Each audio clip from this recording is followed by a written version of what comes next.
Bismillahirrahmanirrahim. Assalamualaikum warahmatullahi wabarakatuh. Waalaikumsalam. Waalaikumsalam warahmatullahi wabarakatuh. Assalamualaikum warahmatullahi wabarakatuh. Alhamdulillah wa syukurillah.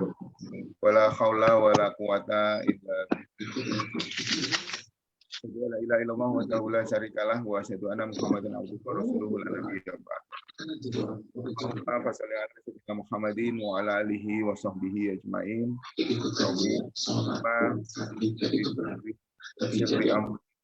Wahlul 'uqdatam min lisani yafqahu qawli. Amin ya rabbal alamin.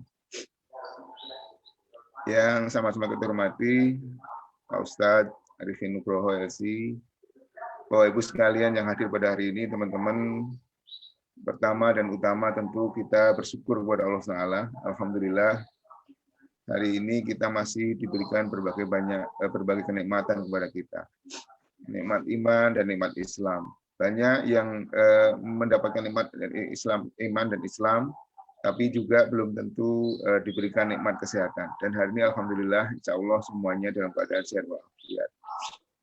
Banyak juga yang iman, Islam dan sehat, tapi tidak diberikan hidayah, tidak diberikan kemudahan untuk bersama-sama bisa bergabung di dalam majelis ilmu.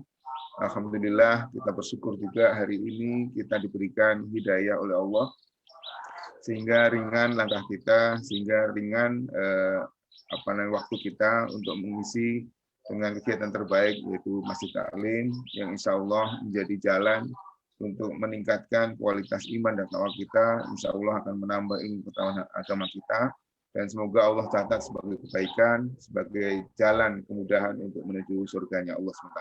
Amin ya rabbal alamin. Salawat beriring salam semoga senantiasa kepada kita Nabi besar Muhammad Sallallahu Alaihi Wasallam, beserta para keluarga, para sahabat, para tabiin, tabiut tabiin, dan juga umatnya sampai akhir zaman.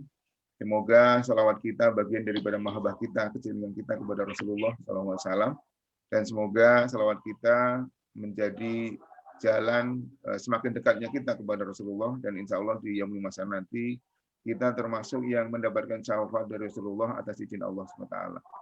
Amin. Insya Allah salawat kita juga bagian daripada niat kita untuk terus menghidupkan, mengikuti sunnah-sunnah beliau di dalam kehidupan kita sehari-hari.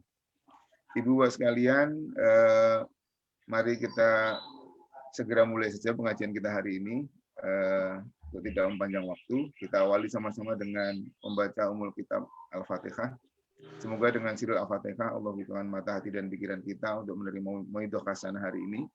Semoga Al-Fatihah barokahnya kita kirimkan kepada teman-teman kita, saudara kita yang sedang sakit, semoga diberikan kesembuhan, baik yang sakit karena COVID maupun sakit karena yang lain. Alhamdulillah hari ini Pak Iit sudah sehat kembali, yang tadinya juga positif. Ada teman kita Pak Imo hari Rabu kemarin masuk rumah sakit, semoga segera diangkat segala sakit penyakitnya dan segera kesembuhan. Juga teman-teman yang lain, dan juga kita hadiahkan kepada orang tua kita, saudara kita yang sudah mendahului kita, semoga di lapang kuburnya diampuni semua dosa dan kesalahannya. Ila hadiniyah wa ila sholihah wa ila hadratin nabi. Al-Fatihah. A'udzubillahi minasyaitonir rajim. Bismillahirrahmanirrahim. Iyyaka na'budu wa iyyaka nasta'in. Ihdinas siratal mustaqim, siratal ladzina an'amta 'alaihim ghairil maghdubi 'alaihim waladdallin. Amin amin ya rabbal alamin. Buat teman-teman yang nanti akan bertanya, silahkan mengisi chat. Insya Allah nanti saya akan bacakan di akhir sesi. Dan terima kasih juga buat teman-teman Bapak Ibu sekalian yang sudah berinfak, baik infak untuk pembangunan pesantren maupun infak untuk pengajian kita hari ini. Untuk Pak Ustadz, dipersilakan Pak Ustadz. Baik. Terima kasih Pak Marjana. Bismillahirrahmanirrahim. Assalamualaikum warahmatullahi wabarakatuh. Innal hamdalillah nahmaduhu wa nasta'inuhu wa nastaghfiruh wa na'udzu billahi min shururi anfusina wa min sayyiati a'malina. May yahdihillahu fala mudilla lahu wa may yudlil fala hadiyalah. Asyhadu an la ilaha illallah wahdahu la syarikalah wa asyhadu anna Muhammadan abduhu wa rasuluhu la nabiyya ba'dah. Allahumma salli wa sallim wa barik ala nabiyyina Muhammadin wa ala alihi wa ashabihi wa mawalah ma ba'd. Rabbi shrah li sadri wa yassir li amri wa hlul 'uqdatam min lisani yafqahu qawli. Allahumma 'allimna ma yanfa'una wanfa'na bima 'allamtana. Allahumma hdina wahdi bina waj'alna sababan wa sabilan liman ihtada. Segala puji hanya bagi Allah. Salawat dan salam semoga selalu tercurah kepada junjungan kita Nabi besar Muhammad sallallahu alaihi wasallam. Yang pertama, terima kasih atas kembali diundang di Majelis Ta'lim Solusi, dan mudah-mudahan ini mampu untuk bisa menjadi sumber kebaikan kepada kita dunia dan akhirat. Insya Allah pada kesempatan kali ini, karena ini bulan Rajab ya, seperti biasa, saya mencoba untuk bercerita ketika hadir di Majelis Taklim tercinta kita ini. Nah, di bulan Rajab ini ada momen di mana biasanya kaum muslimin memperingatinya, yaitu Isra dan Mi'raj. Yang memang Isra dan Mi'raj ini merupakan satu mukjizat yang besar bagi Nabi Muhammad SAW. Nah, kalau diceritakan dalam waktu yang sangat singkat memang agak kesulitan bagi yang menceritakan gitu ya. Tetapi saya mau mencoba untuk ya semampu saya dengan waktu yang singkat ini untuk bercerita ya. Tapi mudah-mudahan sih tidak mengurangi dari kebaikan mukjizat yang Allah berikan ini. Karena di beberapa kesempatan tuh biasanya saya menceritakan tuh tidak kurang dari dua atau tiga kesempatan ya. Bahkan ada yang satu kesempatan itu hanya membahas tentang Isra saja, satu kesempatan tentang Mi'raj, lalu satu kesempatan tentang bagaimana pesan dari langit, lalu satu kesempatan menutup dengan bagaimana kondisi penduduk Mekah menerima berita tentang Isra dan Mi'raj. Nah, kita mau mencoba menggabung 4 atau 5 kesempatan dalam satu kesempatan. Ya, saya mohon kepada Allah Subhanahu wa taala agar Allah berikan kemampuan pada saya. Yang pertama begini Bapak Ibu, Isra dan Mi'raj itu adalah peristiwa besar. Ya, yang Allah berikan kepada Nabi Muhammad. Saya katakan peristiwa besar karena hanya satu-satunya Nabi yang Allah utus ke muka bumi ini untuk bisa mendapatkan Isra dan Mi'raj. Di antara 124.000 Nabi, di antara 315 Nabi dan Rasul, di antara 25 Nabi dan Rasul yang Allah ceritakan dalam Al-Quran, itu hanya Nabi Muhammad SAW yang menerima mukjizat ini. Ya. Saya tidak mengatakan ini yang terbesar karena Al-Quran juga mukjizat ya. Tetapi Al-Quran adalah kalamullah, kitab yang Allah berikan kepada Nabi yang lain juga. Tetapi kalau untuk Isra dan Mi'raj ini hanya diberikan kepada Nabi Muhammad SAW, maka ini pasti menjadi satu kelebihan tersendiri. Ya. Nah, Isra dan Mi'raj ini Bapak dan Ibu tidak serta-merta begitu saja Allah berikan kepada Nabi Muhammad. Ya. Mukjizat besar ini tidak serta-merta Allah berikan kepada baginda Nabi Sallallahu Alaihi Wasallam. Ada mukaddimahnya, ada preambulnya, ya. Karena tidak serta-merta maka ada mukaddimahnya kan? Apa sih mukaddimahnya itu? Ya. Mukaddimahnya begini Bapak Ibu. Ini sebelum saya lanjut, apakah suara saya diterima dengan jelas atau ada? Karena nampaknya di tempat saya ada feedback kecil gitu. Nggak ada ya. Nanti kalau ada suara yang agak sedikit mengulang, disampaikan ya. Baik, kalau jelas saya lanjutkan. Alhamdulillah. Jadi Isra Mi'raj sekali lagi ini adalah mukjizat anugerah yang tidak serta-merta. Ada mukaddimahnya. Mukaddimahnya kurang lebih itu diawali dari sekitar 4 tahun sebelum Isra dan Mi'raj. Masya Allah panjang ya mukaddimahnya. 4 tahun bukan sebulan 2 bulan, apalagi sehari 2 hari bukan. Dan bukan serta-merta tiba-tiba langsung Isra dan Mi'raj, enggak. 4 tahun Bapak Ibu, 4 tahun. Mukaddimahnya itu ada 4 tahun. 4 tahun itu bagaimana?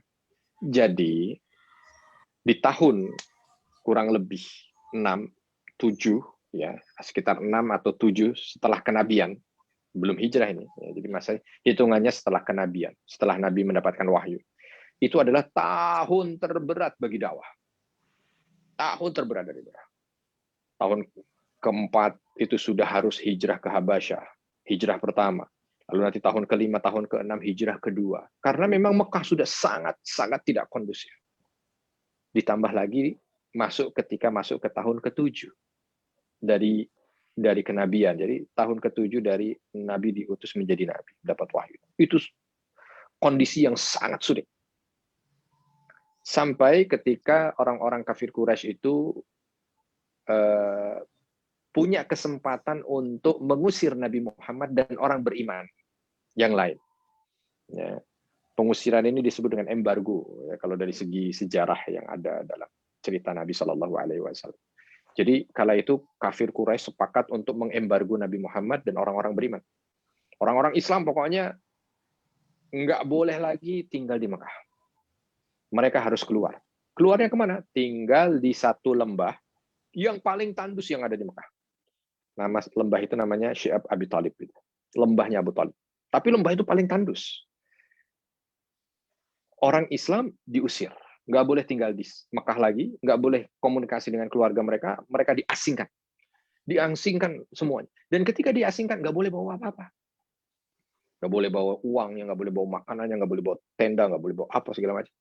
Pokoknya langsung aja, tiba-tiba langsung didatangi rumahnya, diasingkan semuanya. Dan orang-orang yang ada di Mekah tidak boleh menjalin komunikasi dengan orang-orang Islam itu yang diasingkan. Kalau ketahuan ada yang menjalin komunikasi akan dihukum. Yang mengirim makanan akan dihukum. Walaupun ada juga yang berhasil diam-diam memberikan makanan dan berkomunikasi. Tapi ini kan ya kita ambil hukum umumnya tidak boleh. Sehingga kondisi pengasingan itu begitu berat. Beberapa riwayat menyampaikan sampai kaum muslimin kala itu tinggal di lembah itu beratapkan langit, beralaskan tanah. Berapa lama? Nah, bukan sehari 2 hari Bapak Ibu. Bukan sebulan 2 bulan. 3 tahun. 3 tahun, bayangkan. Kita baru ada acara kemah 3 hari saja, pulang masuk angin, kerokan. Ini 3 tahun di lembah yang paling tandus, beratapkan langit, beralaskan tanah. Coba bayangkan itu. Dalam pengasingan tidak boleh ada orang yang datang, tidak boleh ada orang yang sampai dalam beberapa hari disampaikan itu Nabi Shallallahu Alaihi Wasallam itu makan dari hewan-hewan yang lewat di atas tanah itu. Makan dari rumput-rumput yang mungkin tumbuh-tumbuh sedikit itu dimakan saking tidak ada bahan makan. Dan perjanjian pengasingan itu ditulis oleh Quraisy di atas lembaran kulit ditempel di Ka'bah. Ya, di saat 3 tahun itu sudah sangat sulit bagi Nabi dan orang beriman kala itu untuk bisa menjalani itu, seolah kematian di depan mata. Dan memang orang-orang kafir Quraisy menginginkan bahwa orang Muslim kala itu mati semuanya di pengasingan itu, udah selesai, dah mati semuanya. Ya, di saat terasa begitu berat ya pengasingan itu, Abu Thalib datang kepada Nabi Muhammad SAW. Lalu Nabi mengatakan, wahai paman, coba kau sampaikanlah negosiasi kepada orang-orang Quraisy itu, agar kami ini tidak lagi diasingkan. Lalu Abu Thalib mengatakan, bagaimana caranya? Ini udah ketetapan mereka, sulit. Begini saja. Minta pada mereka bahwa Muhammad dan pengikutnya untuk bisa keluar dari pengasingan dengan satu syarat. Apa itu syaratnya? Perjanjian yang mereka tulis dan mereka tempel di Ka'bah itu, ketika itu nanti misalkan dimakan ulat atau dimakan apa atau apa, pokoknya kalau dia sampai lapuk, maka berarti itu pertanda bahwa perjanjian ini dibatalkan. Abu Thalib kala itu mengatakan, tidak mungkin Muhammad. Mereka menulisnya di atas kulit, ditempel di dinding Ka'bah. Bagaimana itu bisa? Tapi Nabi hanya mengatakan, hanya Allah yang menolong kami. Sampaikan saja pada mereka. Akhirnya Abu Thalib datang. Begitu datang mengumpulkan kembali pemuka Quraisy, menyampaikan hal yang seperti itu. Ya pemuka Quraisy terima saja. Wah, oke, nggak apa-apa lah. Karena dalam pikiran mereka, wah, tidak mungkin itu perjanjian yang ditulis di atas kulit, ditempel di Ka'bah itu lapuk. Hanya dalam waktu setahun, 2 tahun, 3 tahun. Itu bisa belasan tahun, dan itu sudah membuat Muhammad dan pengikutnya wafat. Gitu. Tapi ternyata dengan izin Allah, setelah dari persetujuan itu, Abu Thalib langsung masuk ke dalam Ka'bah, melihat perjanjian itu. Dan ternyata perjanjian itu sudah hilang. Dimakan, ada yang mengatakan dimakan rayap, ada yang mengatakan dimakan semut, tapi intinya hilang. Ya, tidak tersisa dari perjanjian itu kecuali hanya kalimat lafaz Allah saja yang ada di perjanjian. Maka Abu Thalib tercengang kala itu ya, gembira luar biasa, lalu menyampaikan kepada pemuka Quraisy tidak percaya. Begitu dilihat ya ternyata betul. Nah, tapi karena sudah persetujuan ya, maka ya perjanjian sudah lapuk gitu ya. Sehingga Abu Thalib buru-buru untuk mendatangi Nabi Shallallahu Alaihi Wasallam dan menyampaikan kepada kaum muslimin kala itu bahwa apa yang menjadi perjanjian itu dibatalkan karena perjanjian itu kulitnya lapuk, ya, rusak, hilang, gitu ya, dimakan oleh hewan. Maka kaum muslimin pulang. Tapi ternyata bukan berarti 3 tahun perjalanan sulit dalam dakwah di pengasingan ini berakhir, penderitaannya juga tidak. Ya, begitu sampai kembali di rumah, ya, tiba-tiba Nabi Shallallahu Alaihi Wasallam dapat informasi bahwa pamannya yang baru saja menyampaikan berita gembira itu sakit. Dan beliau sakit di usia yang sudah tidak muda, 80 tahun. Didatangi oleh Nabi, sakitnya makin keras, dan dalam waktu singkat, pamannya meninggal dunia. Tentu pukulan berikutnya bagi Nabi Shallallahu Alaihi Wasallam. Masih dalam suasana berduka pamannya meninggal dunia, tidak lama disusul istrinya, Khadijah radhiyallahu anha, sakit keras.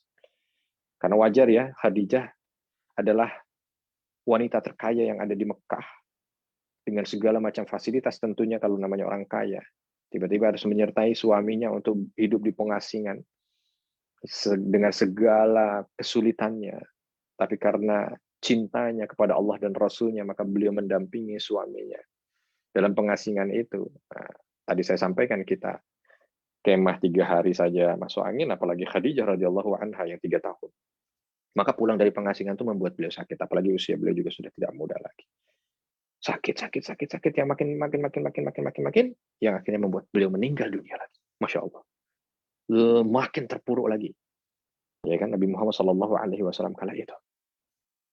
Dan kafir Quraisy melihat ini sebagai momen kesempatan untuk menekan baginda Nabi. Karena 2 orang yang mensupport dakwah Nabi selama ini, Abu Thalib pamannya mensupport dari segi politiknya, kekuatan politik, dan Khadijah istrinya mensupport dari kekuatan ekonomi, itu yang menjadi penghalang bagi Quraisy untuk bisa mengeksekusi Nabi Muhammad SAW. Ketika beliau berdua ini meninggal dunia, maka seolah terbuka jalan lebar. Maka makin menjadi itu. Tidak peduli dengan kesedihan Nabi, kafir Quraisy makin menjadi. Puncaknya mengusir Nabi Muhammad. Didatangi rumahnya, diusir. Pokoknya kamu harus pergi sekarang dari Mekah dan tidak boleh balik lagi, tidak boleh menginjakkan kaki lagi di sini. Nabi kala itu ya begitu berada di rumah diusir seperti itu, ya sudah tidak bisa apa-apa lagi kan. Nah, akhirnya berangkat hanya bisa membawa Zaid bin Harisah yang menjadi pembantu Nabi. Itu saja yang diizinkan juga oleh Quraisy untuk dibawa. Segala perbekalan apa segala nggak boleh. Berangkat. Begitu keluar Mekah, Nabi tidak tahu harus kemana. Ya, karena ini kan pengusiran yang tidak direncanakan gitu ya, tiba-tiba saja. Dan ketika keluar juga bukan keluar yang direncanakan. Ya, sambil melihat Mekah seolah tidak mungkin lagi balik karena pengusiran itu, ya, maka Nabi sambil berjalan melihat kemana harus pergi ini. Ya, Nabi teringat dengan Bani Thaqif yang ada di Taif. Di sana ada keluarga dari nenek beliau. Ya, maka beliau mencoba untuk mendatangi sana. Tetapi ternyata intelijen Quraisy mengikuti beliau. Mencari tahu kemana kira-kira beliau akan pergi. Begitu ketahuan beliau akan pergi menuju ke Taif, maka orang-orang kafir Quraisy segera mengirim utusan menuju ke Taif. Memprovokasi orang yang ada di Taif. Bahwa Muhammad akan datang kepada kalian, meminta belas kasihan kepada kalian, akan mengatasnamakan kekeluargaan dari jalur neneknya. Tapi ketahuilah bahwa Muhammad kami usir dari Mekah karena menimbulkan segala macam keburukan. Dia yang memutus silaturahmi, dia yang menghina Tuhan-Tuhan kita, dia yang segala keburukan. Sehingga terprovokasi orang Taif, Bani Thaqif ini. Ya. Maka mereka makin menjadi provokasinya, makin menjadi. Nabi tidak tahu karena itu kan kondisinya bagaimana, tidak tahu. Nabi tidak tahu. Ya. Karena Nabi hanya berjalan saja menuju kota itu. Yang sudah tahu kondisi perjalanan menuju Taif juga akan merasakan betapa sulitnya ya perjalanan itu. Sehingga ketika Nabi Shallallahu Alaihi Wasallam sampai di sana, ya barulah beliau mendapatkan pertentangan itu. Beliau tiba-tiba di gerbangnya dilempari batu. Ya, ketika dilempari batu, Nabi hanya meminta agar orang-orang Taif mendengarkan dulu apa yang ingin disampaikan. Kalau memang mereka tidak berkenan, ya sudah, nggak apa-apa. Kalau nggak berkenan, baru silakanlah usir. Gitu. Tapi ternyata kesempatan untuk menceritakan saja tidak bisa. Dilempari batu, sehingga Zaid bin Harithah mengajak Nabi untuk pergi. Ketika pergi, dikejar gitu. Zaid bin Harithah sampai mengatakan, oke, kalau kalian tidak mau menerima kami, tidak apa-apa. Tapi tidak usah kejar kami dengan lemparan batu kalian. Sudah cukup. Tapi nggak mau, dikejar terus. Sampai bisa bersembunyi di salah satu kebun milik orang Taif juga.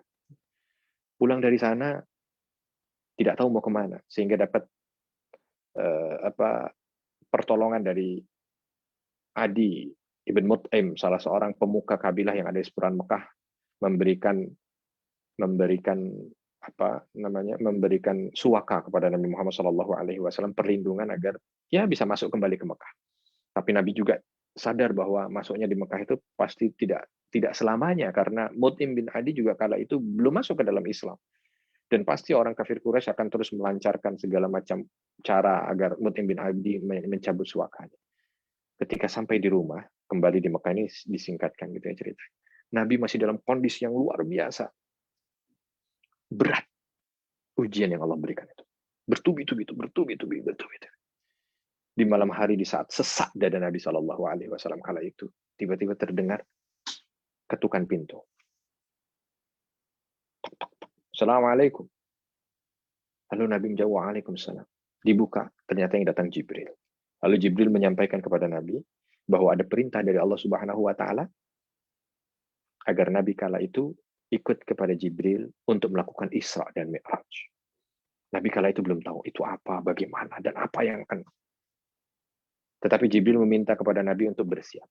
Bersiapnya bukan dengan bekal pakaian, baju, tidak. Tapi bersiap untuk langsung menuju ke Ka'bah. Begitu sampai di Ka'bah, diminta untuk tawaf 7 kali. Tawaf 7 kali. Selesai dari tawaf 7 kali, dibawa ke salah satu sudut, dada Nabi dibelah. Ketika dada Nabi dibelah, ini adalah pembelahan kedua dari dada Nabi, karena pertama di saat beliau itu berusia 4 tahun di Bani Sa'ad, ya, dibelah dadanya, dan ini adalah pembelahan kedua. Kalau kala itu malaikat Jibril mengatakan ini adalah bagian syaitan yang diambil darimu untuk disucikan, kala ini adalah bahagian yang harus disucikan di saat kau ingin bertemu dengan Rabb-mu. Setelah itu dibalikkan kembali, lalu dibawa lagi ke salah satu sudut, di situ ada burak. Ya, burak itu Nabi menceritakannya seperti hewan. Ya. Tingginya berkaki 4, tingginya lebih tinggi dari keledai, tapi lebih pendek dari kuda. Tentu ini bukan hewan dunia, ya, bukan hewan dunia, karena tidak ada hewan dunia yang seperti itu. Ya, ini hewan yang wallahu alam, ini Allah yang hanya tahu di mana ini hidup, ya. Tetapi penggambaran Nabi seperti itu. Lalu ketika Nabi mendekat, buruk ini seolah liar gitu, tidak mau jinak, tidak mau tunduk, sampai dipegang kepalanya oleh Jibril alaihissalam, dan Jibril mengatakan, wahai buruk, tenanglah, karena yang akan menaikimu adalah sebaik-baik manusia. Maka tiba-tiba seketika itu buruk jadi tenang, Nabi bisa naik dengan mudah, diikuti dengan Jibril, langsung berangkat. Malam hari itu menuju ke Masjidil Aqsa. Ya, itu yang diabadikan oleh Allah Subhanahu wa Ta'ala dalam surah Al-Isra. Ayat pertama dari 111 surat itu, ayat pertamanya tentang perjalanan itu, dan nama suratnya juga diberi nama surah Al-Isra. Subhanalladzi asra bi'abdihi lailan minal masjidil harami ilal masjidil aqsa alladzi barakna hawla. Perjalanan sampai di sana, tibalah di sudut Burak namanya. Ya, di sudut Burak. Di sudut Burak itu Burak mendarat. Sudut itu disebut sudut Burak karena Burak ini ketika membawa para nabi untuk datang ke Masjidil Aqsa biasanya turunnya di situ. Maka Nabi juga turun di situ.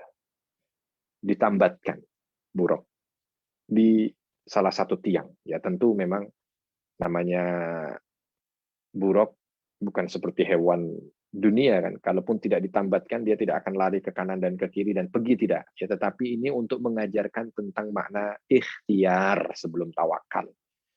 Jadi seperti itu. Ya, mungkin Bapak Ibu juga yang punya kuda juga paham ya, bahwa kuda itu sebenarnya sih nggak perlu diikat kuat gitu sehingga dia tidak pergi. Ya. Cukup sekedar ditambatkan saja ya sudah, dia diam gitu. Tapi kalau tidak dicantolkan ke sesuatu ya dia akan pergi gitu ya. Ya, sama onta, apalagi onta itu yang penting dia seolah di depannya itu ada tempat untuk mengikatnya atau tempat untuk menambatkan, walaupun cuma ditempelkan tempelkan talinya itu di depan tiang, ya dia nggak akan pergi gitu. Tapi kalau enggak ya baru dia pergi, padahal ditempelkan saja, tidak diikat gitu. Nah itulah dia makna ikhtiar gitu. Allah ingin mengajarkan kepada kita, termasuk itu tadi kepada Burak. Begitu sampai di sana, Ternyata Nabi Shallallahu Alaihi Wasallam sudah ditunggu oleh 124.000 nabi. Ya, ditunggu yang pernah Allah utus di atas muka bumi dari zaman Nabi Adam alaihissalam sampai Nabi Isa alaihissalam. Semua sudah hadir di sana. Di Masjidil Aqsa. Ya. Maka kalau Masjid Nabawi itu dalam setiap sudut raudhahnya, kalau kita lagi sholat di raudhah gitu ya, itu besar kemungkinan kita akan sujud di bekas tempat sujudnya para sahabat Nabi. Dan kemungkinan begitu kita lagi sujud di satu sudut, disitulah dulu Abu Bakar pernah sujud. Sehingga sujud kita bertemu dengan bekas sujudnya Abu Bakar. Bertemu dengan bekas sujudnya Umar. Bertemu dengan bekas sujudnya Utsman. Bertemu dengan bekas sujudnya Ali radhiyallahu anhu. Bahkan mungkin di satu tempat kita bertemu dengan bekas sujudnya Nabi Muhammad sallallahu alaihi wasallam. Itu kalau di raudhah, itu aja sudah merasakan begitu indah dan nikmatnya. Bahkan terkadang menetes air mata. Nah, kalau Bapak Ibu datang ke Masjidil Aqsa, sujud di komplek Masjidil Aqsa itu, maka tempat sujud kita ini bertemu dengan bekas tempat sujud para nabi. Karena hanya ada satu tempat di atas muka bumi ini yang Allah jadikan dan Allah pilih untuk menjadi tempat sujud para nabi sekaligus dalam satu waktu bersamaan mereka semua hadir, yaitu Masjidil Aqsa. Ya. Malam hari itu. Nabi langsung diminta untuk ke depan. Ya, tentu tadi saya sampaikan kan di awal, kondisinya bukan serta-merta di malam hari itu tiba-tiba Nabi diajak pergi begitu saja, kan tidak diawali 4 tahun sebelumnya dengan berbagai macam ujian yang begitu berat kepada Nabi. Maka datang ke situ dalam kondisi yang tadi saya sampaikan, dada sesak gitu. Dengan ujian bertubi-tubi, nggak pernah berhenti, dan itu berat sekali. Maka ketika berjumpa dengan para Nabi yang ada di situ, itu memberikan satu support tersendiri. Pasti bertemu dengan para nabi kan tidak hanya sekedar mengucapkan salam, lalu diam begitu saja, tidak, kan pasti akan saling berpelukan, memberi support, memberikan motivasi, ya, memberikan. Nah, itu juga salah satu kunci kenapa kok setelah Isra dan Mi'raj Nabi Muhammad terlihat menjadi begitu kuat dan dikuatkan oleh Allah. Dakwahnya kembali bisa naik dan melejit. Kalau kita mau ambil, ini bisa menjadi pelajaran juga gitu ya. Kalau kita dalam kondisi terpuruk, ujian terasa begitu berat, sesak ini dada, belajar dari perjalanan Isra ini. Isra dulu karena belum Mi'raj ya, nanti Mi'raj pelajaran berikutnya lagi. Belajar dari perjalanan Isra ini apa dia? Satu, datang ke tempat penuh berkah. Kalau di sini tulisannya kan Masjidil Aqsa ya. Kalau bisa ke Masjidil Aqsa alhamdulillah, kalau tidak ya berarti ke masjid gitu. Datang ke masjid, karena ketika berat itu ujian, Allah tidak perjalankan Nabi Muhammad ke gunung, Allah tidak perjalankan ke laut, Allah tidak perjalankan ke mana, tapi diperjalankan ke masjid. Ya. Nih, kadang-kadang kita enggak kan, kalau kita lagi sesak dada nih, merasa sulit hidup, maunya kemana? Maunya refreshing. Kemana? Pinggir laut. Ngapain? Teriak. Biar hilang semua sesak di dada. Padahal kalau kita lihat, Nabi diperjalankannya Isra, menuju ke masjid. Maka ya berangkatlah ke masjid. Ya. Di masjid ngapain? Nabi di sana sholat. Maka kita juga melakukan ibadah di sana. Ya, karena nanti bersama dengan para Nabi ini, Nabi sholat. Itu yang menghilangkan sesak di dada. Yang kedua, kumpul dengan orang soleh. Nabi diminta di saat kondisi di titik nadir dakwah itu bertemu dengan semua para nabi. Berarti kan para nabi ini orang soleh gitu. Kita nggak mungkin bertemu dengan nabi, kan nggak mungkin. Tapi nabi punya pewaris. Siapa? Ulama. Al-ulama warasatul anbiya. Jadi kalau kita nggak mungkin berjumpa dengan nabi, ya berjumpa dengan pewaris. Siapa? Para ulama. Itu yang akan menghilangkan sesak di dada. Jumpa dengan orang-orang soleh. Ya. Jumpa walau hanya sekedar bicara-bicara ringan, tapi itu yang akan menjadi sarana dan sebab diangkatnya segala kesulitan. Yang ketiga, keberkahan. Karena dalam ayat itu Allah sematkan kalimat berkah. Alladzi barakna haulahu, yang dicari keberkahan. Ya, untuk bisa mengangkat segala kesulitan dalam kehidupan. Ya, ini mengingatkan kita kembali pada tujuan utama. Karena kadang-kadang orang itu banyak dalam kehidupan dunia ini yang dicari banyaknya, nominalnya. Pokoknya harus banyak, banyak, banyak. Berkah jadi nomor sekian. Gitu. Berkah jadi nomor sekian.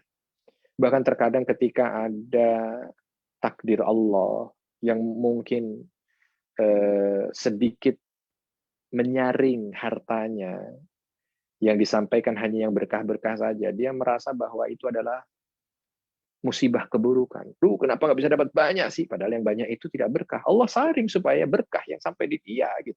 Tapi dia tidak terima dengan itu. Nah ini manusia yang kadang-kadang perlu untuk kita teliti kembali ya. Apa yang kita cari, sekedar nominalkah ataukah ada nilai yang lain? Ya, karena yang diminta oleh Allah adalah keberkahan. Kadang-kadang yang membuat sesak hidup manusia, sulit hidup manusia itu karena dia punya tapi tidak berkah. Ya. Nah, yang perlu kita cari adalah nilai keberkahan. Dan yang tidak kalah penting juga ini Bapak dan Ibu sekalian, ya. Selalu saya sampaikan di momen Isra dan Mi'raj ini adalah bagaimana Allah mengingatkan kepada kita agar peduli terhadap tempat Isra-nya Nabi Muhammad SAW, Masjidil Aqsa. Kalau ingin dapat keberkahan. Kalau ingin dapat keberkahan. Karena tempat yang Allah nisbahkan keberkahan di dalam Al-Quran itu adalah Masjidil Aqsa. Ya. Kalimat berkah, berkah, berkah itu Masjidil Aqsa. Ya. Jadi tempat ini Masya Allah, nggak usah ambil. Ada 5 ayat yang membahas tentang keberkahan Masjidil Aqsa yang dalam Al-Quran. Kalau kita ambil satu saja dari kalimat yang ada pada ayat surah Al-Isra ayat 1 ini. Alladzi barakna haulahu, yang kami berkahi sekelilingnya. Ada pertanyaan kadang-kadang, kok sekelilingnya Ustaz? Berarti itu Masjidil Aqsa-nya berkah nggak? Kok sekelilingnya yang berkah? Para mufasir menceritakan ini adalah kalimat balaghatul Quran. Ya, bagaimana indahnya bahasa dalam Al-Quran dalam menyebutkan sesuatu. Ya, pengistilahan. Kalau istilah ember itu ada kalimat menyampaikan sekitarnya basah. Berarti embernya atau sekitarnya itu penuh dengan air. Embernya pasti meludak airnya karena dikucurin di situ airnya sampai luber gitu. Sama. Satu-satunya tempat di atas muka bumi ini yang keberkahan itu luber itu hanya di Masjidil Aqsa, Bapak. Hanya di Masjidil Aqsa. Maka kenapa Nabi Muhammad SAW di titik nadir di saat dada sesak Allah celupkan di Masjidil Aqsa agar dapat keberkahan. Dan ternyata kalau kita lihat dalam Al-Quran bukan Nabi Muhammad saja satu-satunya Nabi di titik nadir yang Allah bawa ke sana. Enggak. Semua Nabi. Dan Allah ceritakan minimal ada 5 Nabi. Dalam 5 ayat. Yang di saat beliau dalam kondisi titik nadir, Allah perjalankan ke Baitul Maqdis, ke Masjidil Aqsa. Sehingga selepas dari situ, Masya Allah, kesuksesan demi kesuksesan didapatkan. Mana berkahnya Baitul Maqdis. Berkahnya Masjidil Aqsa. Tanah ini jangan dilupakan, tanah penuh berkah. Bahkan kalau ditanya, Nabi siapa yang memiliki kekuatan, Nabi siapa yang memiliki kerajaan, yang menguasai bumi? Nabi Sulaiman. Yang tentaranya itu jin, binatang, angin. Itu jadi tentaranya. Nabi Sulaiman. Nah, Nabi Sulaiman mendapatkan kekuatan seperti itu, salah satunya adalah keberkahan Masjidil Aqsa. Karena beliau membangun kerajaannya di atas Masjidil Aqsa. Jangan heran Bapak Ibu. Maka wajar ada adigum di antara para pelintas sejarah gitu ya. Bahwa siapa yang menguasai Masjidil Aqsa ini, dia akan menguasai dunia. Maka lihat sejarah ketika terjadi peperangan antara Yunani dan Romawi, apa yang mereka perangi sih, di antara apa yang mereka rebutkan. Ternyata tanah Ilia Capitolia, bahasa mereka, bahasa kita Baitul Maqdis. Antara Persia dan Romawi, yang mereka rebutkan apa? Ursalim ini. Bahasa mereka, bahasa kita Baitul Maqdis. Karena apa? Yang menguasai itu, menguasai dunia. Bahkan Firaun kala itu pernah perang dengan raja-raja Persia itu untuk bersaing memperebutkan tanah ini. Karena yang menguasai tanah ini, maka dia akan menguasai dunia. Dan itu yang diambil oleh para khalifah setelah Nabi Muhammad SAW. Umar bin Khattab ketika kesulitan Untuk mengalahkan Persia sulit, untuk mengalahkan Romawi nampaknya kok begitu sulit. Maka apa? Ditarik semua pasukannya, buka dulu Baitul Maqdis. Ketika Masjidil Aqsa dibuka, Masjidil Aqsa dimakmurkan, baru setelah itu dimudahkan oleh Allah untuk bisa membuka seluruh dunia. Bahkan khalifah-khalifah dari dinasti Bani Umayyah, dinasti Bani Abbasiyah, yang besar-besar, yang terkenal-terkenal, itu lihat bagaimana kepedulian mereka terhadap Masjidil Aqsa. Pasti mereka termasuk khalifah yang begitu peduli dengan Masjidil Aqsa sehingga Allah berikan limpahan keberkahan pada kekuasaannya. Termasuk ketika kekhalifahan terakhir di Turki Utsmani. Dan sekarang juga, walaupun kita berat untuk mengatakannya, tapi itu yang terjadi. Kalau ditanya siapa yang menguasai dunia, nggak ada kata lain kecuali satu kata, Yahudi menguasai dunia. Padahal belum pernah dalam sejarah manusia hadir, Yahudi menguasai dunia itu belum pernah, Bapak Ibu. Sekarang aja gitu. Dulu menjadi kaum yang terusir, selalu terusir ke sana, terusir ke sini, terusir ke sana. Ribuan tahun dia terusir. Ya. Sekarang saja. Kenapa? Karena dia kuasai itu. Makanya menguasai Masjidil Aqsa ini, dia menguasai dunia. Bahkan cerita akhir zaman nanti, ada Dajjal, muter-muter 40 hari di muka bumi ini. Tujuan akhirnya kemana? Ke Masjidil Aqsa. Nabi Isa diturunkan dari langit, diturunkan untuk menuju kemana? Masjidil Aqsa. Al-Mahdi, yang Allah tumbuhkan di atas muka bumi ini menjadi besar, memimpin kaum muslimin, perginya kemana? Masjidil Aqsa. Kejadian akhir zaman ada di Masjidil Aqsa. Ya'jud Ma'jud yang Allah keluarkan dari belahan bumi utara itu nanti, semuanya bermuara ke Masjidil Aqsa. Maka isyarat ini jangan lupa Bapak Ibu. Lewat Isra Mi'raj, itu ingatan kita harus mengingat pada tanah penuh berkah ini, Masjidil Aqsa. Makanya itulah kenapa alasannya Nabi Muhammad SAW menyampaikan, la tasyuddur rihan illa ila salasati masajid. Jangan kau perberat diri atau jangan kau paksakan diri untuk melakukan perjalanan kecuali ketiga masjid. Masjidil Haram, Masjidku ini, dan Masjidil Aqsa. Artinya bahasa itu bahasa lembut yang disampaikan oleh Nabi itu. Jangan kau paksakan diri untuk melakukan perjalanan kecuali ketiga masjid. Kalau mau bahasa lugasnya gitu ya. Kalau saya boleh nyampaikan. Jadi bahasa terjemahan tafsir lugasnya adalah paksakan dirimu untuk melakukan perjalanan ketiga masjid ini. Masjidil Haram, Masjid Nabawi, dan Masjidil Aqsa. Itu perintah berarti kalau kita diminta untuk memaksakan diri ke sana kan. Tuh, ya.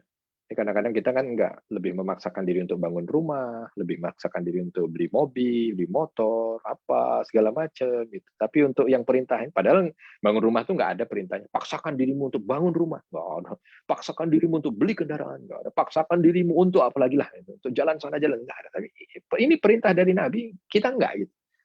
Kenapa? Karena Nabi sudah merasakan berkahnya tanah ini. Di titik nadir yang membuat dada beliau seolah tertutup semua jalan. Allah celupkan dalam keberkahan Masjidil Aqsa ini. Ternyata pulang dari sana melejit. Jadi melejit dakwah itu bukan dari hijrah Bapak Ibu. Bukan dari hijrah Nabi. Didahului terlebih dahulu dengan Isra dan Mi'raj ini. Baru mulai naik. Ya, tinggal landas. Baru menukik ke atasnya saat hijrah nanti. Tapi diawalinya bukan di hijrah, diawalinya di sini. Apalagi nanti kalau mau mengikuti perjalanan runutnya gitu ya. Bagaimana pertolongan demi pertolongan setelah Isra dan Mi'raj ini sampai ketika Nabi berjumpa dengan 6 pemuda yang datang dari Yasrib di kondisi yang sudah mustahil kala itu untuk berjumpa di musim haji itu, ternyata Allah perjumpakan dengan pemuda dari Madinah yang menjadi cikal bakal Nabi hijrah ke Madinah ya. Ini diawali dari berkahnya Isra dan Mi'raj, berkahnya Masjidil Aqsa. Maka siap-siap bagi mereka yang sudah datang ke Masjidil Aqsa untuk mendapatkan limpahan keberkahan hidup di dunia. Ya. Kemudahan setelahnya, karena itu tadi. Ya, itu tadi. Nah ini sunnah bagi para pemimpin juga sebenarnya. Apapun lah, ya, terpilih menjadi RT, RW, apa segala macam. Ini kepemimpinan paling rendah gitu ya. Datanglah ke Masjidil Aqsa, semoga Allah karena dengan itu mudah-mudahan Allah berikan keberkahan dalam kepemimpinan. Seperti Nabi Muhammad SAW. Allah celupkan di situ. Dan semua pemimpin umat kala itu Allah hadirkan. Kurang lebih 120.000 Nabi hadir di pelataran penuh berkah Masjidil Aqsa. Ya, maka ini pengingat Bapak Ibu, ayo. Ketika peringatan Isra dan Mi'raj ini, azamkan dalam hati untuk bisa menziarahi Masjidil Aqsa. Ya, Allah sudah perjalankan dengan kalimat yang itu, kalimat ini kalimat marketing gitu ya. Kan kalimat subhanalladzi asra bi abdihi. Maha suci Allah yang sudah memperjalankan hambanya dari Masjidil Haram ke Masjidil Aqsa. Ya. Jadi seolah bahasanya itu Allah sudah memperjalankan hambanya. Aku sudah mengajak hambaku ini atau memperjalankan hambaku ini ke Masjidil Aqsa. Lalu kamu bagaimana hambaku yang lain? Gitu kan. Ya, kita nggak bisa nanti nunggu Allah perjalankan saya. Ya, nggak mungkin buruk datang ke kita, gitu kan. Kecuali kita yang berusaha dengan harta kita. Karena keberkahannya, Bapak Ibu, keberkahannya. Ya, nih. Jadi tadi ya, datang ke tempat yang baik, masjid, di saat hati sesak. Lalu bertemu dengan orang-orang saleh, sehingga bisa memberikan satu motivasi dan nasihat yang berharga. Lalu carilah nilai keberkahan. Dan ternyata Allah sampaikan juga nilai keberkahan atau pusat keberkahan di atas muka bumi ini ada pada Masjidil Aqsa. Maka datanglah ke sana. Dan berikutnya juga tingkatkan kepedulian terhadap Masjidil Aqsa. Karena pernah salah seorang istri Nabi bertanya kepada Nabi Muhammad SAW. Ya, ketika bertanya minta fatwa tentang Masjidil Aqsa itu. Ya, berikan fatwa kepadaku wahai Rasul tentang Masjidil Aqsa. Maka Nabi mengatakan apa?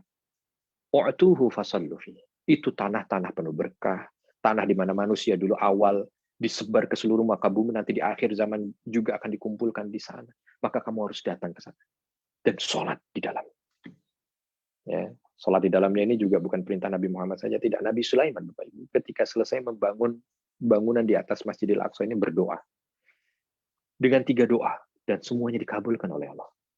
Salah satunya, ini yang penting buat kita kan. Kalau yang 2 ini buat Nabi Sulaiman. Yang 1 ini yang penting buat kita. Dan itu dikabulkan oleh Allah. Apa doanya Nabi Sulaiman?